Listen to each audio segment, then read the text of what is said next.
Good morning, everybody. Hey, welcome to Wednesday, August 2nd. Hope your week's off to a great start. Yesterday, we had a mixed bag across the board, different indexes, different ups and downs. We'll talk about that and more when Dave joins us here in just a few seconds. Hey, before we do that, though, let's not forget that in this world we live, there are so many things that you and I, we just can't control them. However, you can control what's in your retirement portfolio by knowing how much risk you have and how much risk you should have. That's exactly why I developed the core retirement design to help you design that retirement you always dreamed of. Give us a call at 863-382-0037 to schedule your core retirement design.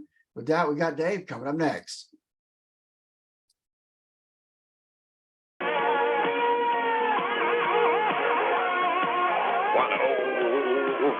105.7 Light FM, Corey Arts there. Good morning. Glad you're here today. I appreciate you joining me each morning. We're at 18 here before 9. We're going to check in on your money and see what the Sam Hill is going on Wall Street this morning. Yesterday was, well, not a great day. Dow managed to go up a little bit. Everything else dropped a bit. Let's see what's driving us in the wrong direction, I'm afraid, this morning. Phillip Statler's on the line from Statler Financial Services in downtown Sebring. Phillip, good morning. How you doing? Good morning, Dave. Hey, we're doing all right today. It's halfway through the week, and but yesterday we did see kind of a mixed bag yesterday. Not everything was green, not everything was red. But we're starting to see some breaking, I think maybe in the NASDAQ, and that's going to be followed through. At least it looks like right now today. Well, I suspect, I did kind of once again the same song I've been singing now for a few weeks in here, especially in the growth stocks. I mean, there comes a point where these guys got to start making more money than they did last year, or their stock is going to get even more overvalued. And I mean, I'm in favor of a plateau right now, simply in terms of value. But I don't want to see them drop either, just because, well, I've got some stocks in my portfolio too, and I don't want to see them drop.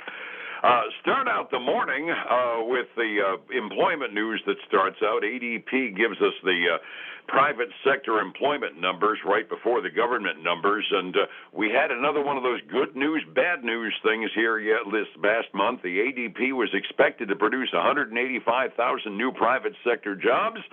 We end up with 324,000. If you're looking for a job, that's really good news, because we're adding jobs still a lot faster than the economists thought we were going to, aren't we? Well, we are. It's kind of like last month as well. When they came in at 497,000, they expected somewhere in the 100-some thousand. So it is a case of good news, bad news, because the future started to drop even more when those numbers came out this morning. And yesterday you talked a little bit about the JOLTS report, and that came out later, but it was not too far off from where it was last month, but down just a tad. So jobs are, at least right now, shrinking a little bit, not fast, but a little at a time. Yeah, that's okay. Yeah, I read the summary on the thing that both vacancies and layoffs went down by a little bit, which the analyst that I was reading says indicates that the employment market is stabilizing and employers are working harder to hang on to the employees they've got and not laying off that many either by comparison, which is kind of that soft landing that we're all dreaming of happening toward the end of the year, right? Exactly. So we would love to see a soft landing. Oh, yeah, we'll take that happily. The other item that comes out in terms of data dump in the morning is the Mortgage Bankers Association mortgage applications. This isn't going to come as a surprise to anybody. Last week, the number of mortgage applications down another 1.8%. That's 28% less than last year.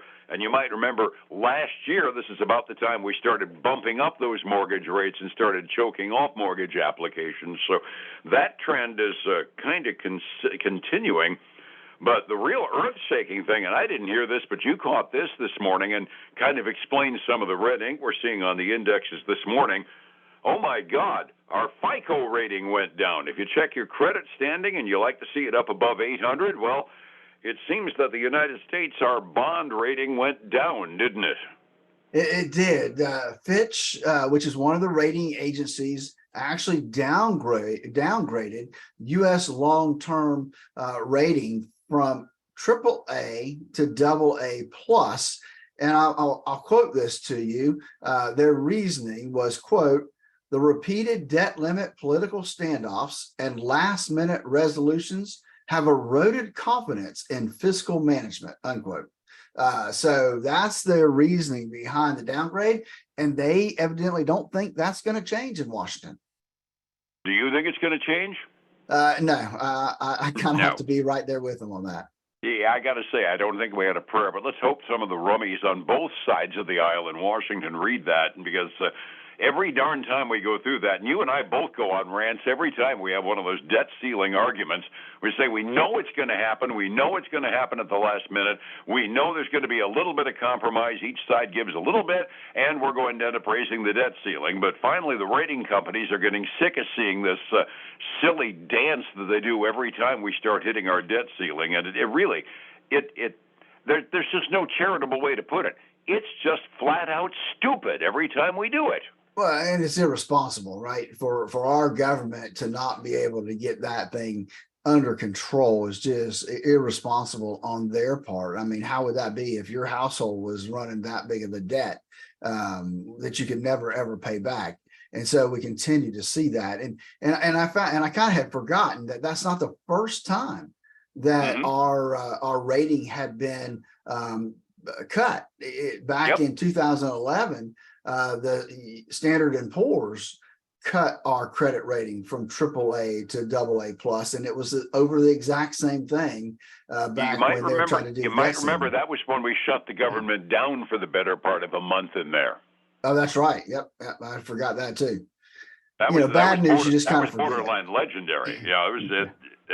I when we were talking beforehand, I was thinking I thought they raised us back up to AAA after that when we finally got things going again, but. AA plus in the context of federal bonds, that everything being relative, that comparatively speaking borders on junk status in terms of government bonds anyway, doesn't it? It definitely doesn't bode very well for us. Absolutely not. You said that Fitch also said they're still expecting a mild recession before the end of the year. The big mortgage banker, Fannie Mae, the government-started mortgage monster that pretty much holds almost all of our mortgages indirectly, they're also saying a recession is coming toward the end of the year, and they're saying it's going to be mild. So the optimism is not universal, is it? No, it is definitely not. And we're starting to see again, we talked yesterday or day before that we weren't seeing much of that. We were seeing more of, we're going to bypass it. But now we're starting to see the other talking heads starting to pick up their rhetoric about, well, now, maybe we are going to see at least a mild recession towards the end of this year, the first quarter next year. And the Fed governors are starting to notice it too. The president of the Atlanta Fed was on the rubber chicken circuit yesterday, and he kind of said, I don't think we're going to look at an interest rate increase at our next meeting, which, by the way, isn't until September. So all of this data is stuff that's going into a great big hopper because we don't have a Federal Reserve meeting in August, which I get a sneaking hunch might be good news at the moment. Yeah, I think so, because if they have the data now, I would be a little fearful. Yep. Speaking of data, we have some interesting data coming up because it's still earnings season. What a date. How did the Match people do? They own all the big dating sites, right? There must be a lot of people looking for dates because Match Group had a strong second quarter report. They beat expectations for both their top and bottom line. And better than that, current quarter revenue should come in above consensus estimates. So they are good things happening there. Even one of the rating agencies actually upgraded their stock today.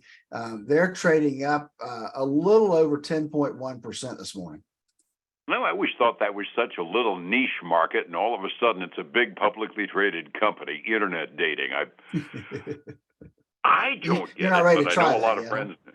No time soon. What else we got? We got some big drugstore news out as well. We do. We had CVS reported as well. They had strong earnings and revenue for their second quarter, and so they're posted up this morning.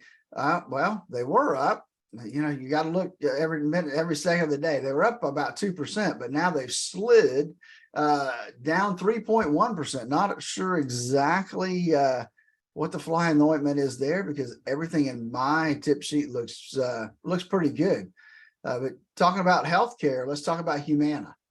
Humana had a really good quarter. They beat by almost 20 cents a share. Revenue ahead of expectations as well. Their Medicare Advantage business grew by about 825,000 members this year. So the good news for them there. They're trading up 4.8% this morning. Wowzers. We've got a bunch of good news. I bet you that the CVS thing is just a really short profit-taking run. It could be. Now Starbucks, though, didn't have quite such good news. Starbucks had lighter than expected sales in their third quarter. I think their earnings were just slightly above expectations, but revenue was a miss. They're trading down today about 0.9%. Trying to think where else we are. Let's look at one more. Norwegian Cruise Lines.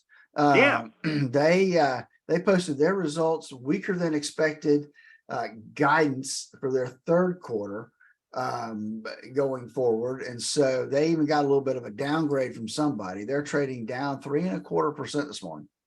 Well, poop. Got an all-star lineup tomorrow morning, because overnight tonight, at the close of the market, we're going to get Apple, Amazon, and Budweiser. So we'll have a whole lot to talk about. Beer and computers tomorrow morning. Fair enough?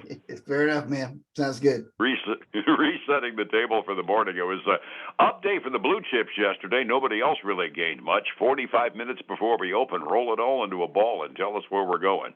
Dave, we still got red ink across the board when it comes to the indexes. They have improved slightly since you and I started talking them up a little bit, but the Dow is down almost 0.4% this morning. The S&P 500 is down 0.5%. The NASDAQ 100 is down almost 0.75%. So VIX got a big jump, up 6.3% this morning before we start trading.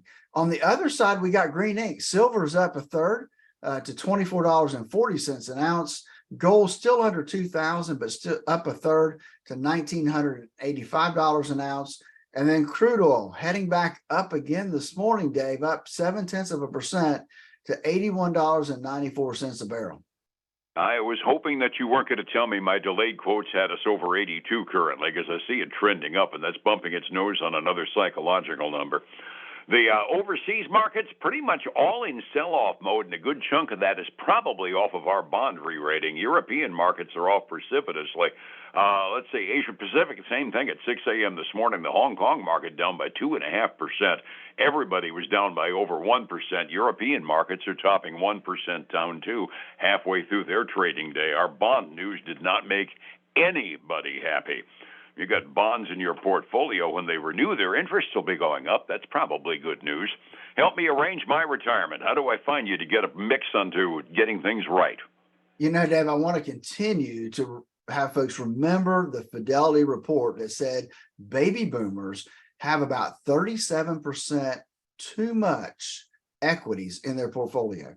The question is, do you know how much equity you have in your portfolio? And is it really the right amount for where you are when it comes to retirement?